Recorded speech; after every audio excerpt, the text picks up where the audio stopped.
on my makeup, I say a little prayer for you. Walk home in my hair now, and wondering what dress to wear now. I say a little prayer for you. Forever, forever. Un doggy bag, on est bien d'accord, Isabelle, c'est bien ça, c'est ce petit sac dans lequel on met les restes de votre repas. On faisait ça autrefois en disant, vous pouvez mettre ça de côté, c'est pour le chien, etc. Exactement, bon, c'est pour ça que ça s'appelle doggy bag.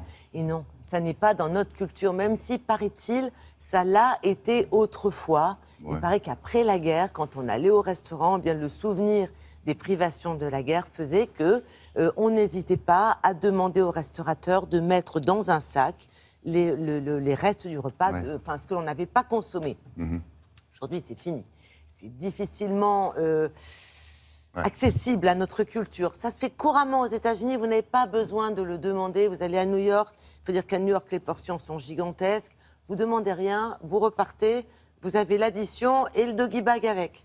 C'est quelque chose dans une petite boîte en carton hermétique ou un sachet. Exactement, qui se fait couramment. Chez nous, non. Le client n'ose pas le demander, le restaurateur n'ose pas non plus le proposer. Non, et puis il y a autre chose à faire. Il vous répondra, écoutez, moi, je n'ai pas l'emballage pour, et puis je n'ai pas le temps. Il a autre chose à faire, et ce n'est pas dans la culture.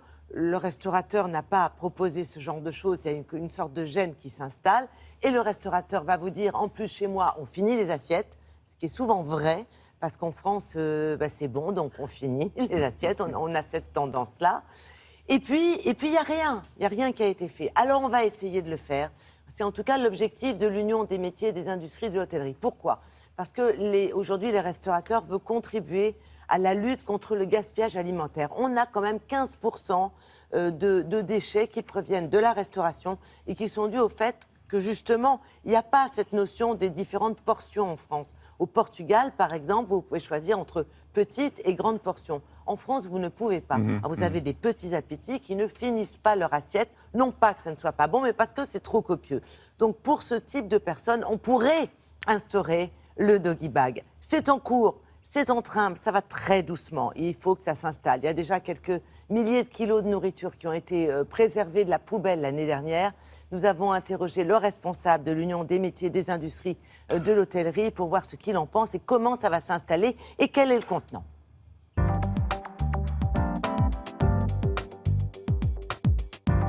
C'est un principe qui existait après-guerre. On sortait de la guerre, la nourriture était difficile à trouver. Donc forcément, quand on allait au restaurant, s'il restait de la nourriture qui n'avait pas été consommée, les gens le remportaient tout naturellement. Ça vient ni des États-Unis ni d'un autre pays. Ça a toujours fonctionné, ça s'est éteint. Il faut simplement culturellement le remettre au goût du jour. Les restaurateurs sont impliqués dans la lutte contre le gaspillage alimentaire et les 500 000 boîtes distribuées par notre partenaire prouvent que cette idée fonctionne. Aujourd'hui, dans notre restaurant, nous ne proposons pas spontanément le doggy bag parce que nos portions sont bien calibrées. Maintenant, si le client n'a pas terminé son assiette, là, je peux le proposer, oui. Ces boîtes sont conçues de manière à ce qu'elles soient transportables, micro-ondables et dans lesquelles on puisse manger dedans sans aucun problème. Il faut que ça reste une démarche sympathique entre le consommateur et le restaurateur. C'est très rare que les clients nous demandent le doggy bag. Maintenant, récemment, j'ai eu 2 cas. Des demoiselles qui étaient très pressées, qui voulaient emporter leur repas, et un couple qui s'est disputé, où le monsieur a voulu emporter son repas. La loi est très simple, tout aliment qui quitte un établissement est sous la responsabilité du consommateur. Donc c'est au consommateur de faire en sorte que cet aliment dans le doggy bag soit conservé dans les meilleures conditions pour pouvoir être consommé sans aucun problème. Il faut que le restaurateur le propose, le marque sur sa carte et fasse en sorte de, culturellement, donner envie au consommateur de le réclamer. Oui, parce que le client, il n'y pense pas. Bien, grâce à vous, il va y penser. Alors c'est pour votre consommation personnelle, vous mettez ça dans un réfrigérateur ou pour le donner à quelqu'un qui en a besoin? Absolument. Ouais. C'est au choix. Ce qu'il faut savoir, c'est que, évidemment, ce qui sort de chez le restaurateur, c'est sous sa responsabilité.